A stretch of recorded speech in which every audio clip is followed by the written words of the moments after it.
Dear Sir Madam, I've received many reports of knives, blades having been opened, confiscated, etc., and police now being sent to the intended recipient and apparently encouraged to give up other items within their homes that were not considered to be illegal. Please can you advise on how goodwill gifts from overseas can be sent and received over the Christmas period without intervention by border force? Likewise with Nepalese handmade traditional tools such as kukri, Scandinavian handcrafted, i.e. carved into bone sheaths, carving blades, American custom folder collector pieces, Asian made glocks, traditional bill hooks and other bladed goods which are not UK legal carry but still okay to own, use in certain formats. Spoon carving festivals, bushcraft gatherings, Viking reenactment, hedge laying, knife shows, shoots, etc. Many concerned group members feel targeted for their interests, hobbies and livelihoods. I'm still awaiting a response for last week's concerns.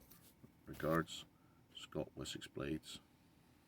And that's this Monday's email to complaints@homeoffice.gov.uk.